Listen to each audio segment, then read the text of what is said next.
Question number 1. You recording now? Yes. I'm sure. Okay. Did you find some common elements when you visited Tokasan and when you watched the baseball game? I gotta say the similar things is let's get a different side of the way. People were more excited and more alive at the baseball game because it was a very competitive game compared to Tokasan being a little bit more peaceful, more serene. Like there were celebrations and everything, but it was more mellow than the baseball game. But the similarities are there was a lot of people and a lot of things going on, especially in different places. Like if you went around the baseball game, you didn't just watch the game. There was actually a petting zoo around there. Yeah, there's even a VR demo area. Yeah, it was very cool. But at Tokasan, it had the various food places, the shrine, the temple actually, and the place where you can dance. There's a lot of things to do.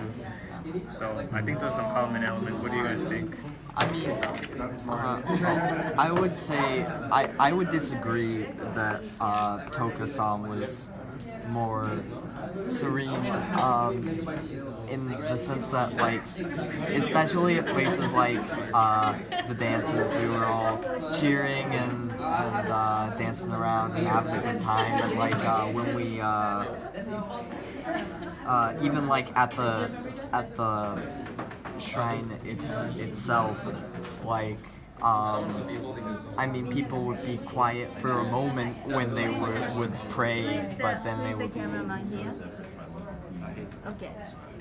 Okay, because we do need that, for. Anyway,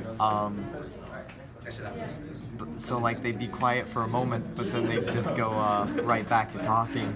And like, it's not a bad thing necessarily that they, but I thought it was pretty lively too. They have food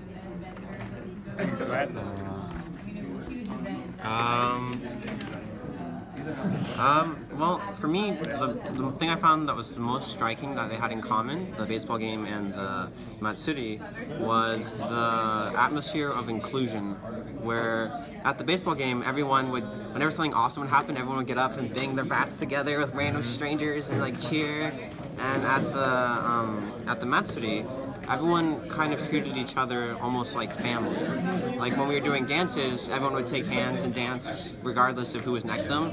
It wasn't like, oh, you're a gaijin, I don't want to hold your hand. It was just like, cool, we're holding hands, we're dancing. And ironically, at the festival, we sang the Hiroshima Carp song. And that was a very lively enigma. It like took a chunk of the baseball game and kind of like transposed it onto the Matsuri and kind of bound them together in some way. And that atmosphere was really quite something. Everyone was cheering and smiling and singing, and it was just ridiculous. Yeah.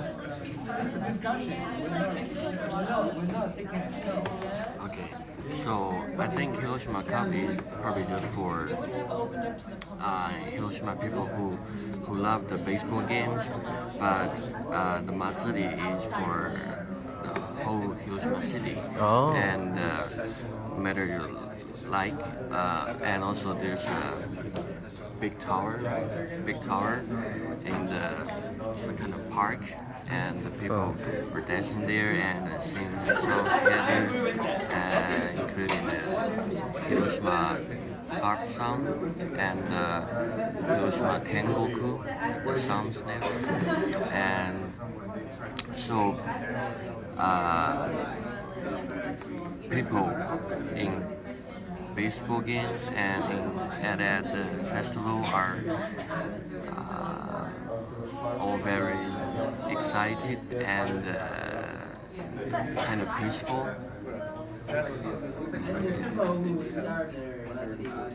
Nice. Second question. Second question. Onegaishimasu. Besides what you learned from the lecture, did you notice some religious elements in Tokasan?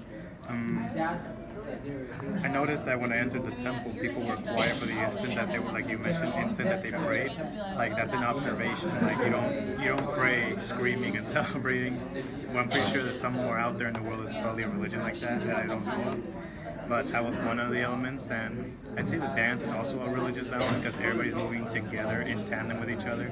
They form I'll use the terms from my major, comunitas. They form a community as they're dancing. They're all moving together in sync with each other, and that kind of brings about some sort of like, I don't know, when I did it, it brought out this like feeling of inclusion, which is what a religious festival should really be. At least that's what I think.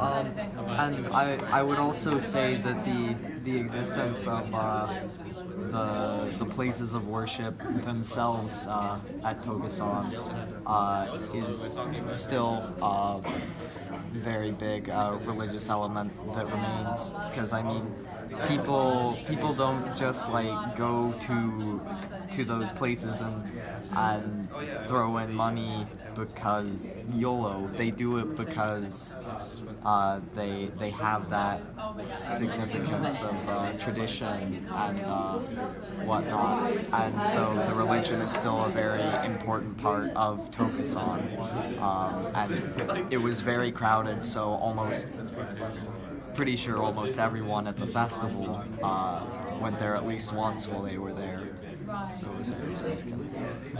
Okay, so on the main street, the Chuodori, there are many flags said Toka Daimyojin. That means the Toka God or something. And also in front of the Enryuji, there are many red lanterns, and also you can buy fans in Enryuji, and the fans represents the Toka Daimyoji.